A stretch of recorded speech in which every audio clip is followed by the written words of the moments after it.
Okay.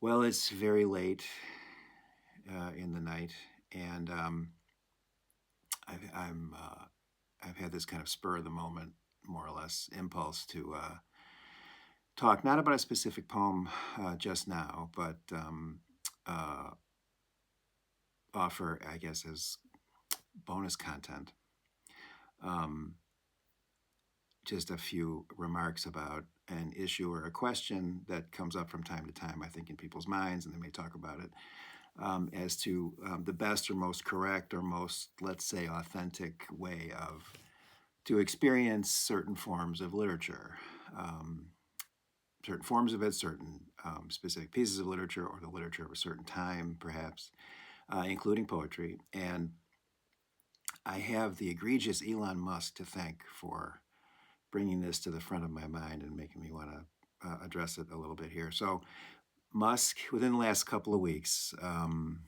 maybe this was a couple of weeks ago, 2, 3 weeks ago, he had a little tantrum on his platform X um, when the novelist Joyce Carol Oates posted an unflattering tweet about him. And she said this. I'll read it to you. So curious that such a wealthy man never posts anything that indicates that he enjoys or is even aware of what virtually everyone appreciates: scenes from nature, pet dog or cat, praise for a movie, music, a book, but doubt that he reads, pride in a friend's or relative's accomplishment, condolences for someone who has died, pleasure in sports, acclaim for a favorite team, references to history. In fact, he seems totally uneducated, uncultured. The poorest persons on Twitter may have access to more beauty and meaning in life than the most wealthy person in the world. Um, so that predictably got well and truly under his very thin skin, and he responded promptly and continued over the next several days um, with a succession of sweaty tweets intended to refute Oates's assertion or observation, and I guess dispel the impression that he's a soulless and graceless Philistine.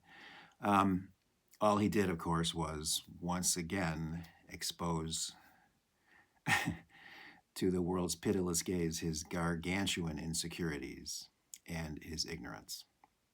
And it was pretty entertaining along those lines. I'm not on X, by the way. I'll just say this thing got out to other news outlets and platforms where the rest of us could see it. That's where I saw it. But his first response, of course, was insulting. Everything she says in her post about me can be shown to be demonstrably false with a simple search. Oates is a lazy liar and an abuser of semicolons. Um, she uses some semicolons in the tweet. She does not abuse them. So I can definitely put that one to rest. But so over the next several days, Musk posted a number of tweets where he mentions movies he likes, some of the other things in these categories, and one of them was about uh, Homer's The Iliad, and it's very short, but there's so much there. I one hardly knows where to begin. Also, I'll read his tweet about the Iliad. For maximum alpha, complete with fighting for princesses, the Iliad. Penguin audiobook at 1.25 times speed is best. It was meant to be a spoken, not written story. Okay. So there's all kinds of things in those just two sentences. But the thing that I guess I'll at least begin and may begin and end. I may not say anything more about any other part of it, but the part that I would like to address is this idea that because Homer's Iliad and the Odyssey date from more largely pre-literate period of history, writing had been introduced, and I'll get to that in a second. But he was an oral poet. He came out of the oral tradition. There's no doubt about that. But this idea that if you are reading it versus hearing it spoken, audiobook or however, that if you're reading it, you are, quote unquote, doing it wrong.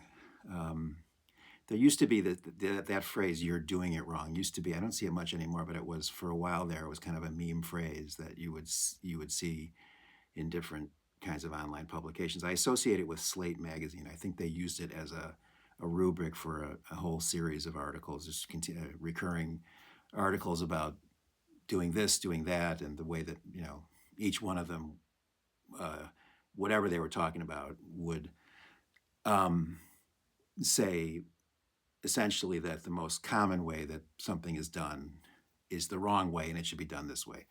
And the intonation there, the default kind of sneering, snarky intonation there, uh,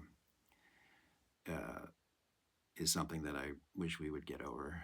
But anyway, I haven't heard that particular phrase in a while, but that's essentially what Musk is saying here. Um, and so the first thing to say about that is that despite the fact that this these works were composed and written in were composed um, and first first appreciated by a public in the period of oral culture and before prior to written culture. That's only partly true in a way because writing had been introduced by that point. Um, Nothing is known about. Very little is known about Homer. He's the great invisible man. He's a blind poet. I'm not even sure. I could be wrong about this. I'm not even sure that it's known that it was one person. But in any event, um, scholars are of the conviction that he could write. He was an oral poet who also wrote, and um, he could not have left us the Iliad and the Odyssey, and they could not have survived and been transmitted over the centuries, these long and complex works, if he had not written them down and if he had not, which enabled him, of course, to be very, very much more precise and much more nuanced about the language than he could if it was strictly um, captive, so to speak, to the oral tradition, which relied on lots of repetitive elements and from one poet to another.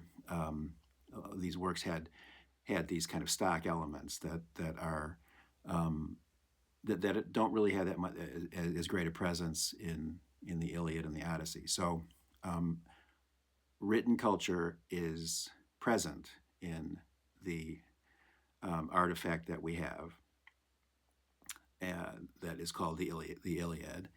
And because this greater care was taken with this text by using um, uh, through writing, and it was able to be rendered in a more nuanced way than typical for um, the oral poetry of the time, which was also largely improvised. There is every reason to read the Iliad and the Odyssey. Um, yes, it's nice to hear someone recite it aloud. It would be, you could imagine a theatrical production that does parts of it anyway, and that would be a nice experience. But there's just no reason to set up an opposition between hearing that work or any poetry and reading it, because it is poetry, and um, you can certainly enjoy poetry um, as an auditory phenomenon, but if serious poetry is also going to reward close attention to words on a page, and you're going to be able to give it um, a kind of attention, certain kinds of ways that you wouldn't necessarily be so easy just hearing them. In fact, I think there's some ways you wouldn't be able to at all. Um, the what the line length and so forth, and if it's broken into stanzas and so forth, you're going to perceive these kinds of divisions and these kinds of uh, structural elements more readily in written form than in oral form. And there's no right or wrong way to do it in that respect. Um, what Musk is doing, and I think it's just as obvious as it can be, is he's trying to sanctify his preferred way of taking in the Iliad, the way he finds easiest and most convenient. Um, he's trying to suggest that that is the only truly correct way of experiencing this piece of literature.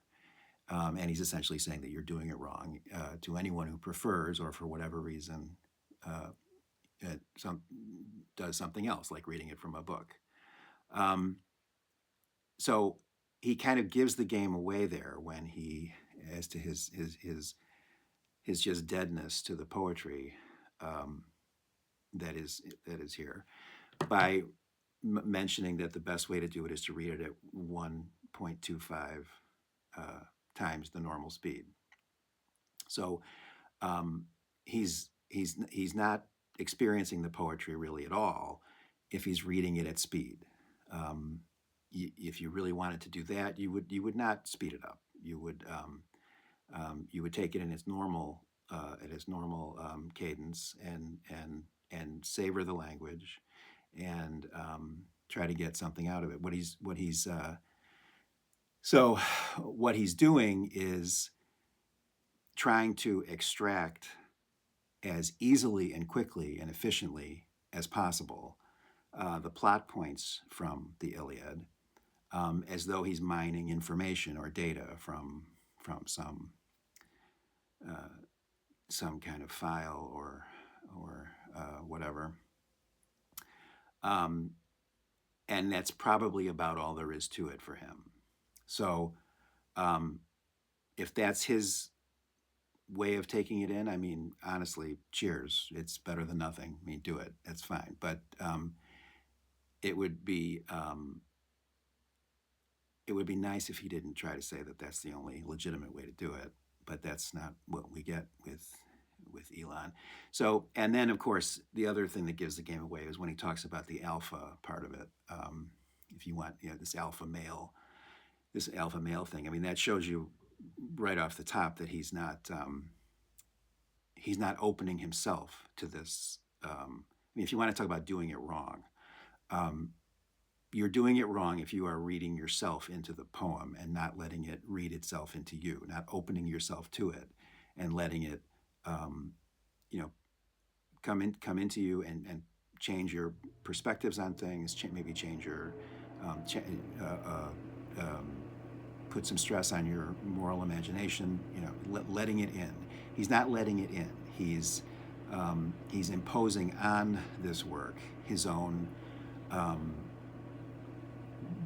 silly, claustrophobic, um, retrograde alpha male ideology, and can see it only in those terms. I mean, yes, there's all kinds of fighting and warfare going on in this poem, but it's a very rich and complex work, and there's more going on in that poem than that.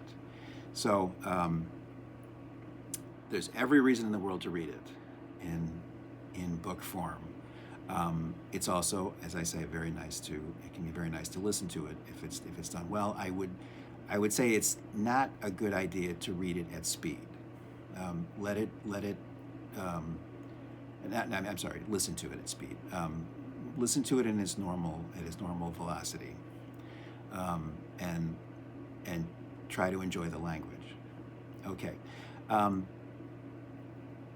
and the other thing about translated Greek is that there are always some losses when poetry is translated from one language to another. And in the case of Greek, it's true that the losses are greater than they might be with some other language. And the reason for that is that the Greek poetry of the ancient world was rendered in quantitative verse, which is very alien to us English speakers. The syllables are the variation um, in in the rhythm of the line, the music of the line has to do with long and short syllables. Some syllables are take longer to pronounce than others. The long syllables, I think, take twice as long to pronounce as the short one. In English, of course, all the syllables are the same length as temporal sonic phenomena. um, that's not the case in with this Greek poetry. So when it's I mean, in English, you might write a word like "ooh" and "o," and it takes longer than a normal syllable to say that. But except with exceptions for exclamations and things like that, um, all our syllables are equivalent in terms of how long it takes to pronounce them. So when Greek poetry is translated into English, it goes from quantitative verse to accentual verse, and it's by that we um, try to capture as much as possible. A translator will try to capture as much as possible the momentum and the drive and the rhythm uh, of the poetry in the original, but it isn't the same, of course. But accentual verse meaning stressed, unstressed, and the interplay of stressed and unstressed syllables. Um, I hope that's clear. Anyway, so yeah, definitely in the particular case of Greek, it's a little dicier when it goes into English, but it is still poetry, and it is still um, meant to be experienced as poetry, and it still qualifies as poetry. And there is every reason, as I say, to read it on the page. And this reminds me, you hear this too with with plays, especially Shakespeare. It seems to me, especially Shakespeare. Um, a few years ago, I was in a bookstore near where I live, in the town where I live, and there was I was up at the counter, and there was this older man there too, and he asked the employee, the guy behind the counter, about Shakespeare. You know, did he like Shakespeare? And um, this guy said to him, "Well, I mean, there really isn't any way not to, at my university. There really wasn't any way not to." Um, suggesting he'd like not to, but he was kind of forced by his instructors at the university to be reverent towards Shakespeare, where he wouldn't have been inclined to be maybe. And then he said, "But I think we read him too much. These are plays; they're meant to be seen." Um, and it's kind of the same deal. Um, yes, they're plays. They're written. They're engineered for um, to be mounted on a stage by an acting company, um, and that's a competent production of a Shakespeare play is a great experience. It's a great thing to do, and it should and it's all they've always been. Mount productions have always been mounted. They still are. They, I hope, always will be. And that can't happen enough. And you can't go see a Shakespeare play in a competent production. You can't do that enough. But again, there is no reason whatsoever to put reading the plays and seeing the plays either at a theater on a stage or a film. There are some great Shakespeare films. There's no reason to put them at odds with each other. Um, and as a matter of fact, from the earliest performances of Shakespeare's plays at the Globe Theatre in swinging London, there were always printed copies available for sale. The quarto editions and they were bought and they were read. And so reading these plays always went along concurrently with seeing these plays. Um, so it just is. It's just kind of baseless to say and to apply, as this young man at the bookstore did, that you're doing it wrong if you're reading them. It's just silly. And again, this is in terms of Shakespeare. This is great poetry. This is incredibly powerful poetry, and it absolutely rewards close attention on the page. um, that you would have a hard time giving it, just if your only exposure to it was to hear it as the play is being acted. I mean, it's powerful there too. It certainly is, but you um, have every reason to look at it closer, to linger over it, to savor it, and the printed page enables you to do that in a way that seeing it on a stage doesn't necessarily. Um, it of course takes away all the rest of the production, and it puts the words